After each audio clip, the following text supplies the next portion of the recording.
नमस्कार, आप देख रहे हैं 4 PM बिहार और मैं हूं अभिषेक मिश्रा। देखिए, देश के गृह मंत्री अमित शाह आज बिहार दौरे पर हैं और बिहार दौरे पर वो मुजफ्फरपुर में हैं।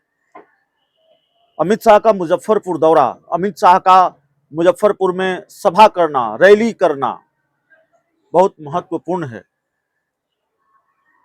और भारतीय जनता पार्टी के इतने बड़े नेता अगर बिहार में मुजफ्फरपुर में रैली कर रहे हों तो टेंशन विरोधियों को होनी चाहिए, टेंशन लालू यादव नीतीश कुमार को होनी चाहिए। लेकिन लालू यादव नीतीश कुमार को कितनी चिंता हुई या कितनी टेंशन बढ़ा गए अमित शाह, या बढ़ा दिया है उन्होंने, अभी गए नहीं है। हो सकता है जब आप ये वीडियो देख रहे हो तब अमित शाह जा चुके हों। अमित शाह अभी बिहार में ही हैं और रैली को उन्होंने संबोधित किया है। लालू नीतीश की टेंशन उन्होंने कितनी बढ़ाई है ये हम नहीं जानते हैं, आप तय कर लीजिएगा। लेकिन अपने सहयोगी दल की ही चिंता बढ़ा गए हैं अमित शाह, अपने सहयोगी दल की टेंशन ही बढ़ा गए हैं अमित शाह। देखिए, अमित शाह के बिहार दौरे को लेकर जो जानकारी निकलकर सामने आ रही है ये तो ठीक है, ये बात हम लोग करते हैं और जाहिर तौर पर भाजपा की चिंताएं बिहार को लेकर ज्यादा हैं देश के दूसरे राज्यों के मुकाबले लोकसभा चुनाव के लिहाज से। बिहार में लोकसभा की 40 सीटें हैं और लालू नीतीश मुश्किल बने हुए हैं। लालू नीतीश के दोस्ती से जो समीकरण पैदा होता है, दूसरी तरफ जो जातीय गणना हुई है, इन सब चीजों से बीजेपी को संभावित नुकसान का खतरा है। लेकिन सहयोगी की टेंशन बढ़ा कर गए हैं अमित शाह। और सहयोगी की चिंता क्यों बढ़ा कर गए हैं हम आपको बताते हैं कैसे बढ़ा कर गए हैं। अंदर खाने से जो जानकारी निकलकर सामने आ रही है वो निकलकर सामने आ रही है कि बीजेपी की नजर वैशाली लोकसभा सीट पर भी है। जाहिर है आप समझ गए होंगे कि किस सहयोगी की चिंता बढ़ा रहे हैं अमित शाह, या बीजेपी किस सहयोगी की चिंता बढ़ा रही है। पशुपति पारस की चिंता बढ़ा रही है, जो अभी केंद्र सरकार में मंत्री हैं, भारतीय जनता पार्टी के साथ गठबंधन में हैं। बीजेपी ने पहले नवादा सीट लड़ने का मन बनाया और नवादा सीट बीजेपी लड़ने भी जा रही है, ये बात भी तकरीबन तय नजर आती है मौजूदा वक्त में। और दूसरी तरफ वैशाली सीट पर भी नजर है। वैशाली सीट को लेकर ये बात कही जा रही है। देखिए, अमित शाह के मुजफ्फरपुर दौरे को लेकर या बिहार दौरे को लेकर कुछ महत्वपूर्ण बात हम इस पूरे वीडियो में बताने वाले हैं। एक तो मामला ये है कि वैशाली सीट पर नजर है। वैशाली बिहार की उन 10 लोकसभा सीटों में से हैं जो भारतीय जनता पार्टी कभी नहीं जीती है। जी, कभी नहीं जीती है। मेरी जानकारी अगर ठीक ठाक हो तो बीजेपी ने बिहार की 10 सीटें कभी नहीं जीती है। उन 10 सीटों पर अलग से चर्चा कर लेंगे। वैशाली की बात करते हैं। वैशाली सीट उन 10 सीटों में से है जिसको बीजेपी ने कभी नहीं जीता है। या तो ये सहयोगियों के खाते में जाती रही है या बीजेपी सीट से हारती रही है। वैशाली सीट से अभी वीणा देवी सांसद हैं, पशुपति पारस की पार्टी में हैं। हालांकि कई दफे उनके चिराग के साथ जाने की चर्चा भी हुई, चिराग पासवान से कई बार उन्होंने मुलाकात भी की, लेकिन फिलहाल पशुपति पारस की पार्टी में हैं। तो वीणा देवी हैं अभी यहां से सांसद।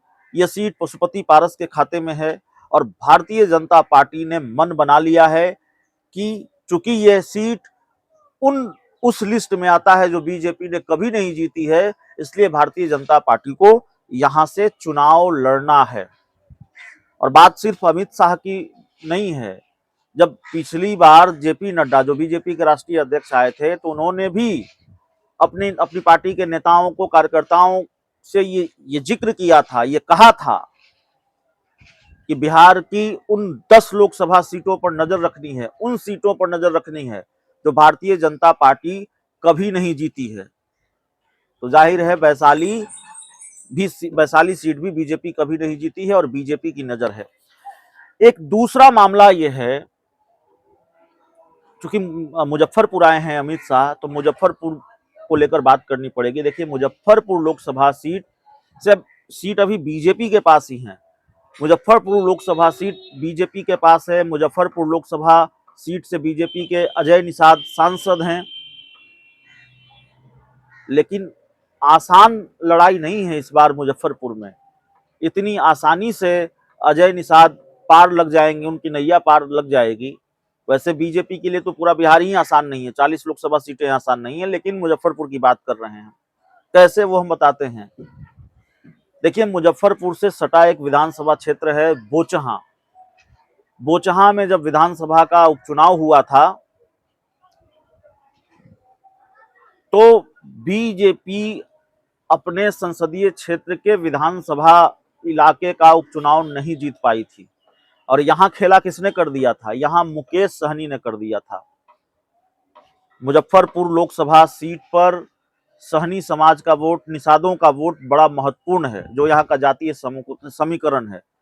और ये वोट बैंक, ये वोटर तय करते हैं कि ये सीट किसके खाते में जाएगी। दूसरी जातियों का भी वोट बैंक है, दूसरी जातियों के वोटर भी हैं, लेकिन निषाद समाज को साधना, सहनी समाज को साधना भारतीय जनता पार्टी के लिए बड़ी चुनौती होगी, या बहुत जरूरी भी है। लेकिन मुकेश सहनी बीजेपी की मुश्किल बने हुए हैं, और मुकेश सहनी ने एक बार बीजेपी के साथ खेला किया है, बीजेपी को इस सीट से हराया है। हराने का मतलब वो खुद भी नहीं जीते और बीजेपी को भी नहीं जीतने दिया। मुकेश सहनी बीजेपी के साथ गठबंधन में थे, और मुकेश सहनी और बीजेपी की दूरियां तभी से बढ़ने लगी जब मुकेश सहनी ने बीजेपी के साथ गठबंधन में रहते हुए वहां से अपना उम्मीदवार उतार दिया। बाद में इसका परिणाम ये हुआ कि मुकेश सहनी की पार्टी के 3 विधायक बीजेपी ने तोड़ लिए, पार्टी भी तोड़ी, और फिर मुकेश सहनी और बीजेपी के रिश्ते अलग हो गए। तो ये मामला है। सहनी समाज के वोटरों को साधने की भी कोशिश है। मुजफ्फरपुर उन मुश्किल सीटों में से है, बहुत मुश्किल सीटों में से है, जहां बीजेपी के लिए बहुत आसान राह नहीं है। तो सहनी समाज के वोटरों को साधने की कोशिश, वैशाली लोकसभा सीट पर नजर, और जाहिर तौर पर वैशाली लोकसभा सीट पर अगर नजर है तो इससे यह बात पता चलती है कि दरअसल देश के गृह मंत्री अमित शाह जितनी बार बिहार दौरे पर आएंगे, बीजेपी के राष्ट्रीय अध्यक्ष जेपी नड्डा जितनी बार बिहार दौरे पर आएंगे, विरोधियों की छोड़िए, सहयोगियों की टेंशन ज्यादा बढ़ेगी, या सहयोगी की टेंशन ज्यादा बढ़ेगी, पशुपति पारस की टेंशन ज्यादा बढ़ेगी। पशुपति पारस की पार्टी कह रही है, या पशुपति पारस खुद कह रहे हैं कि हमारी पार्टी का जो सांसद जहां से चुनाव जीता है वो वहीं से लड़ेगा। महबूब अली कैसर की बात छोड़ देते हैं, हम चंदन सिंह की बात करेंगे। नवादा से वो सांसद हैं, और नवादा से तो बीजेपी लड़ने का मन बना रही है, या बना चुकी है, बीजेपी लड़ेगी। वैशाली सीट पर बीजेपी की नजर है, वहां से उनकी पार्टी की वीणा देवी सांसद हैं। तो सिटिंग सीटों पर बीजेपी की नजर है, पशुपति पारस की सिटिंग सीटों पर बीजेपी की नजर है। तो सिटिंग गेटिंग का फार्मूला कैसे होगा? बीजेपी ही पशुपति पारस की चिंता बढ़ा दी है। और वैशाली सीट को लेकर जिस तरह से खबर सामने आ रही है कि वैशाली सीट पर खास नजर है भारतीय जनता पार्टी की, और इस खास नजर होने की जो सबसे बड़ी वजह है वो ये है कि बीजेपी ने उन सीटों की लिस्ट तैयार की है, या हिट लिस्ट तैयार की है, जो बीजेपी कभी नहीं जीती है, और वैशाली उस सीट में आती है, और बीजेपी वो सीट जीतना चाहती है, वो सीट खुद लड़ना चाहती है। चलिए, इस रिपोर्ट में इतना ही। बहुत बहुत धन्यवाद।